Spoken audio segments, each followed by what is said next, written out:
अध्यक्ष महोदय हे त्यांचं फार मोठं षडयंत्र आहे। अध्यक्ष महोदय खरं म्हणजे 4 वेळा मुख्यमंत्री राहिलेल्या नेत्यांनी आज मराठा समाजाच्या आरक्षणाबद्दल कधी पुन्हा शब्द काढला नाही, कधी मराठा समाजाच्या मोर्चात दिसले नाही, मराठ्यांच्या बद्दल कधी सकारात्मक भूमिका घेतली अध्यक्ष महोदय। आणि म्हणून केवळ अध्यक्ष महोदय खरं म्हणजे यापूर्वी मागच्या सरकारने दिलेलं आरक्षण केव्हा तरी ते टिकलं नाही। माननीय देवेंद्र फडणवीस साहेब मुख्यमंत्री झाल्यानंतर त्याला कायद्यात रूपांतर केलं, सर्वोच्च न्यायालयापर्यंत अध्यक्ष महोदय आरक्षण टिकलं। महाविकास आघाडीच्या काळामध्ये मुख्यमंत्री फक्त फेसबुकवर होते, अध्यक्ष महोदय त्यांचे नेते रिमोट कंट्रोलने काम करायचे आणि म्हणून अध्यक्ष महोदय आरक्षण गेलं। अध्यक्ष महोदय खरं म्हणजे फक्त समाजात दोही माजवायची, मताचं राजकारण करायचं, समाजाच्या विकासाकरता कुठली भूमिका मांडायची नाही।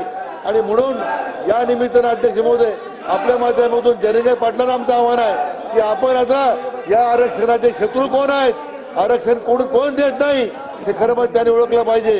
आणि अशा लोकांचं आता अध्यक्ष महोदय जयंत पाटलांनी अशा लोकांचं गाव बंद केलं पाहिजे अशी आपल्या माध्यमातून आमची मागणी आहे। आणि अध्यक्ष महोदय या प्रश्नाचं आम्हाला राजकारण करायचं नाही, या प्रश्नामध्ये कुठली वेगळी भूमिका आमची नाही, परंतु सरकार एक पाऊल पुढे टाकतंय।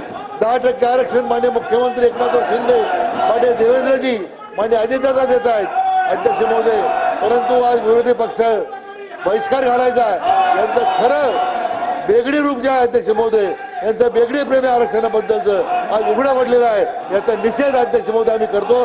खरं म्हणजे मी परत एकदा सांगेन, आरक्षण करत्याच्या आंदोलनकारांनी ओळखलं पाहिजे की तुमचा शत्रू कोण आहे।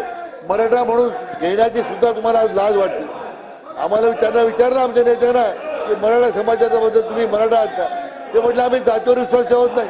आमच्याकडे अपेक्षा आहे त्यांच्या नेत्यानं एकदा तरी सांगावं, एक मराठा लाख मराठा म्हणून सांगावं, पण त्यांच्यामध्ये अध्यक्ष महोदय आणत नाही।